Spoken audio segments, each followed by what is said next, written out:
ጤና ይስጥልን ክቡራን የዩቲዩብ ቻናል ቤተሰቦች፣ የሰዓቱን አጫጭር ዜናዎች ይዤ ቀርብ ያለው እስከ ፍጻሜው አብራችሁኝ ቆዩ። መረጃዎች ቀድመው እንዲደርሷችሁ የዩቲዩብ ቻናሌን ሰብስክራይብ በማድረግ የደወል ምልክቱን መጫን አትዘንጉ። ወደ መረጃዎቹ አልፋለሁ። በቅድሚያ አርዕስተ ዜና። በኢትዮጵያ በሲቪልና በጋዜጠኞች እንዲሁም በፖለቲከኞች ላይ የሚደረገው እገታና ስወራ እጅግ አደገኛ ደረጃ ደርሷል። መንግስት ለዚህ የሚሰጠው ምላሽ ምንድነው? በዝርዝር እንመለከተዋለን። እስራኤል ጋዛ ውስጥ የዘር ማጥፋት ፈጽማለች ሲል የተባበሩት መንግስታት ድርጅት መርማሪ ኮሚሽን አረጋገጠ። ይህንንም አብራችሁን ስትቆዩ በዝርዝር እንመለከተዋለን። እስከ መረጃዎቻችን ፍጻሜ ድረስ አብራችሁን ቆዩ። መረጃው ለሁሉ ይደርስ ዘንድ የዜና ቻናሉን ሰብስክራይብ ማድረጋችሁን እንዳትዘነጉት። ለታማኝና ፈጣን መረጃ ጂዋይ ኒውስን ምርጫው ያድርጉ። መንግስት በህዝብ ውስጥም ብቻም ሳይሆን በራስ ውስጥ ባሉ ሰዎች ላይ ጭምር ስጋትን ለመፍጠር በሚል የሚወስደው እርምጃ ሊሆን ይችላል። አደም ካሴ። በአሁኑ ወቅት ህዝቡ ታጣቂዎችን ይፈራል፣ በተጨማሪም ይጠብቀኛል የሚለውን መንግስትም ይፈራል። ያሬድ ኃይለማርያም። ይህ ድርጊት በመንግስት መዋቅር ውስጥ ስርዓት አልበኝነት መኖሩን የሚያሳይ ምልክት ነው። ስማቸው እንዳይገለጽ የጠየቁ የህግ ባለሙያ። እነዚህ አስተያየቶች እየተደጋገሙ የመጣውን የዜጎችን ከህግ ውጭ አፍኖ በኃይል የመውሰድ ድርጊት በተመለከተ የተሰነዘሩ ናቸው። ትኩረታቸውም ክስተቱ በህዝብ ውስጥ ስጋት የሚፈጥር እየሆነ መሄዱ ላይ ነው። በኢትዮጵያ የተለያዩ ክልሎች ውስጥ በታጣቂዎች የሚፈጸሙ እገታዎች የዕለት ከዕለት ክስተት ወደ መሆን እየደረሱ ነው። ዋና ከተማዋ አዲስ አበባ አንጻራዊ ደህንነት ያለባት ብትሆንም ከስጋት ግን ነፃ አይደለችም። አዲስ አበባ ውስጥ ታጣቂዎች፣ ፖለቲከኞች፣ የመብት ተከራካሪዎች፣ ጋዜጠኞችና ተራ ዜጎች በማይታወቁ ኃይሎች ተይዘው ለቀናት ወይም ለሳምንታት ተሰውረው የሚቆዩበት ሁኔታ አነጋጋሪ ሆኗል።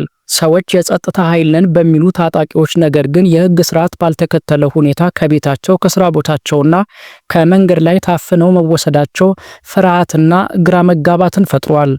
የፖሊስና የመከላከያ የደንብ ልብስ ወይም ሲቪል በለበሱ ሰዎች የሚፈጸመው አስገድዶ የመሰወር ክስተት የተደጋገመ ከመሆኑም በተጨማሪ የሚመለከታቸው የጸጥታ አካላትም የማያውቁት መሆኑ የበለጠ አሳሳቢ ሆኗል። ቢሆንም ግን የታፈኑ ሰዎች በስራቸውና በእንቅስቃሴያቸው የሚታወቁ መሆናቸው ድርጊቱ በመንግስት አካላት እንደተፈጸመ ይታመናል። ታጋቾችም ከቀናት ወይም ከሳምንታት በኋላ ሲለቀቁ መሰወራቸው ከመንግስት አካላት ጋር የተያያዘ መሆኑን ይናገራሉ። ይህ እየተደጋገመ ያለና በፖለቲካው በሲቪል ማህበረሰብና በጋዜጠኝነት ሙያ ላይ ያሉ ሰዎች ላይ ያነጣጠረ አፈና የሚፈጸመው ምን ለማሳካት ነው? ወዴትስ ሊያደርስ ይችላል? የሚለውን ቢቢሲ ተመልክቶታል። በጸጥታ ኃይሎች ታፍነው የሚሰወሩ አብዛኛዎቹ ጋዜጠኞች፣ ተቃዋሚ ፖለቲከኞችና በማህበራዊ ሚዲያዎች ላይ ትችትና አስተያየት የሚሰነዝሩ ዜጎች ናቸው። ይህ ደግሞ የትኛው ወገን ሊያስቆጣና ለእርምጃ ሊያነሳሳው እንደሚችል መገመት አስቸጋሪ አያደርገውም። በህገ መንግስትና የዓለም አቀፍ ጉዳዮች የፖለቲካ ምሁር የሆኑት አደም ካሴ ዶክተር በዋነኝነት በጸጥታ ኃይሎች በተደጋጋሚ እየተከሰተ ያለው ሰዎችን እገታ የሚመስል ሁኔታ አፍኖ መያዝ መንግስታዊ ህገወጥነት እየተስፋፋ የመምጣቱ ማሳያ ነው ይላሉ። ዋነኛ ዓላማው በጋዜጠኞች፣ በተቃዋሚዎች፣ በሲቪል ማህበረሰብ አባላት በአጠቃላይ ደግሞ በህዝቡ ዘንድ ፍራቻ ከመፍጠርም ያለፈ መሆኑን አደም ይናገራሉ። ምናልባትም በዋናነት መንግስት ውስጥ ባሉ ሰዎች ላይ ፍራቻን የመፍጠር ዓላማ ሊኖረው ይችላል። የራሱ ሰዎች ስልጣናቸው ምንም ይሁን ምን የመንግስት ሚስጥር ቢያወጡ ወይም ከመንግስት ፍላጎት ቢያፈነግጡ እንዲህ አይነት ዕጣ እንደሚገጥማቸው ለማስፈራራት ያለመ ሊሆን ይችላል። የሰብአዊ መብት ጉዳይ አማካሪ የሆኑት ያሬድ ኃይለማርያም እንደሚሉት ሰዎችን በማፈን የመሰወሩ እርምጃ ለመንግስት ስጋት የሆኑ ሰዎችንና ቤተሰቦቻቸውን በማስገደድ ጫና መፍጠር ሲሆን የሚቀጥሉ ከሆነ የከፋ ነገር እንደሚገጥማቸው ምልክት ለማስተላለፍ ነው። ይህ እገታና የመሰወር ድርጊት የሚፈጥረው ስጋት በሰለባዎቹ ላይ ብቻም ሳይሆን ወደ ሌሎች ሊጋባ የሚችል ነው። ስለዚህም ምልክቱ ከታፈኑ ባሻገር በተመሳሳይ መስክ ላይ ለሚገኙ ሌሎች ዜጎች ጭምር ከመሆኑም በተጨማሪ በህዝቡ ውስጥም ፍርሃትና ስጋት የሚፈጥር ነው ይላሉ። ከመደበኛው የህግ ስርዓት ውጪ ታግተው የተለቀቁ ሰዎች ስለገጠማቸው ሁኔታ በዝርዝር ለመናገር አለመፍቀዳቸው የደረሰባቸው እንግልት ውጤት ሊሆን ይችላል። ለዚህ ዘገባ ታፍነው ጠፍተው ከቆዩ ሰዎች መካከል ቢቢሲ የተወሰኑትን ለማነጋገር ቢሞክርም ከገጠማቸው እንግልትና ጫና የተነሳ ለጊዜው ፈቃደኛ ሳይሆኑ ቀርተዋል ወይም ስለዚህ ጉዳይ ከማንም ጋር ማውራት እንደማይፈልጉ ገልጸዋል። በመደበኛው አሰራር በህግ አስከባሪዎች የሚፈለጉ ዜጎች በግልጽ እና በሚታወቅ ሁኔታ ተይዘው ህጋዊ ሂደትን በሚጠብቅ መንገድ ተጠያቂ የሚደረጉ ቢሆንም ይህ የአፈና ድርጊት ግን ከህግ በተቃራኒ የመብት ጥሰት የሚፈጸምበት ነው።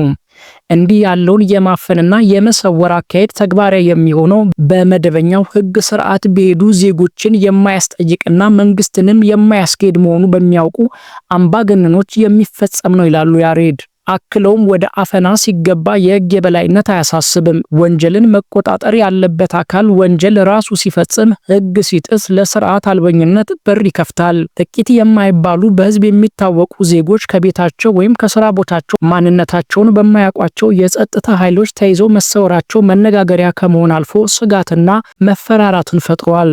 አደም ካሴ ይህ ድርጊት የሚፈጥረው ፍራቻ ህገወጥነትን ያስፋፋል፣ ስርዓትን ያፈርሳል፣ ለወንጀል መበራከት በር ይከፍታል፣ በህግ ላይ ያለ መተማመን የሚያጠፋ ይሆናል ይላሉ። ይህ ክስተት በመንግስት መዋቅር ውስጥ ስርዓት አልበኝነት እንዳለ የሚያሳይ ምልክት ነው የሚሉት ደግሞ ስማቸው እንዲጠቀስ ያልፈቀዱና መቀመጫቸውን አዲስ አበባ ያደረጉ የህግ ባለሙያ ናቸው። ምንም እንኳን መንግስት ተቃዋሚዎችንና ተቺዎቹን ለማስፈራራት ዜጎችን የመሰወር እርምጃ ቢመርጥም ሁኔታው ስር እየሰደደ ለራሱም ቢሆን አደገኛ ፈተናን ማስከተሉ እንደማይቀር የህግ ሙያተኞች ይናገራሉ። ይህ ስርዓት አልበኝነት ለራሱ ለመንግስት ሳይቀር በጣም አደገኛ አካሄድ ነው። በአጠቃላይ በሀገሪቱ ላይ ደግሞ በማህበረሰቡ ውስጥ ስርዓት አልበኝነት እንዲሰፍን የሚያደርግ ክስተት ነው ሲሉ ስጋታቸውን ገልጸዋል። አደም ካሴ በበኩላቸው እንዲህ አይነቱ አፈናና መሰወር በተበራከተ ቁጥር ህገወጥና የዘፈቀደ አካሄድን በማስፋፋት አደገኛ ሁኔታን የሚፈጥር ድርጊት ነው ብለዋል። ቢቢሲ ያነጋገራቸው የህግና የሰብአዊ መብት ባለሙያዎች ይህ እየተደጋገመ የመጣው ከህግ ውጭ ሰዎችን የመሰወር ድርጊት ህግና ስርዓትን በማፍረስ ስርዓት አልበኝነትን ሊያስከትል እንደሚችል በአጽንኦት አስጠንቅቀዋል። በጸጥታ ኃይሎች ታፍነው ወዳልታወቁ ስፍራዎች የተወሰዱ ሰዎችና ይህንን የተመለከቱ የዓይን እማኞች እንደሚሉት ካለባበስና ከንግግራቸው የመንግስት ኃይሎች መሆናቸውን ይናገራሉ። ነገር ግን የሚፈልጉትን ሰው ለመያዝ የሚከተሉትን መንገድ በሀገሪቱ ህግ ከሚፈቅደው ውጭ ከመሆኑ በተጨማሪ የያዟቸውን ሰዎች የሚወስዱበት ቦታ በመደበኛነት የሚታወቁ እስር ቤቶች ወይም የማቆያ ስፍራዎች አይደሉም። ይህ ደግሞ በሚያዙት ሰዎችና ቤተሰቦቻቸው ላይ ከባድ የስነ ልቦና ጫና የሚያስከትል ነው። የታፈኑት ሰዎች የትና በማን እጅ መሆናቸውን የማያውቁ ቤተሰቦች ለመደበኛዎቹ የጸጥታ ተቋማት ለሚያቀርቡት ጥያቄ የሚሰጣቸው ምላሽ የምናውቀው ነገር የለም የሚል በመሆኑ ደግሞ ተስፋ መቁረጥ ያነግሳል። ያሬድ ኃይለማርያም ከአንድ የጸጥታ ኃላፊ ጋር ይህንን ጉዳይ በተመለከተ በነበራቸው ንግግር መደበኛው የፖሊስና የጸጥታ ኃይሉ ታገቱ ስለተባሉ ሰዎች ከመስማት ባሻገር የሚያውቀው ነገር እንደሌለ እንደነገሯቸው ገልጸዋል። በአሁኑ ወቅት ህዝቡ ታጣቂዎችን ይፈራል፣ በተጨማሪም ይጠብቀኛል የሚለውን መንግስትንም ይፈራል የሚሉት አቶ ያሬድ ህገወጥ ቡድኖች ሲያፍኑ መፍትሄው መንግስት ነው ይባል ነበር። አፋኙ መንግስት ሲሆን ወደ የት ይኬዳል ሲሉ ይጠይቃሉ። ወደ ሌላኛው መረጃችን ስናልፍ የተባበሩት መንግስታት ድርጅት መርማሪ ኮሚሽን እስራኤል በጋዛ ውስጥ በሚገኙ ፍልስጤማውያን ላይ የዘር ማጥፋት ፈጽማለች አለ። በኮሚሽኑ የወጣው አዲስ ሪፖርት በዓለም አቀፍ ህግ ከተገለጹት 5 የዘር ማጥፋት ድርጊቶች 4ቱ እስራኤል ከሐማስ ጋር ጦርነት ውስጥ ከገባችበት መስከረም 2016 ወዲህ መፈጸማቸውን አመላክቷል።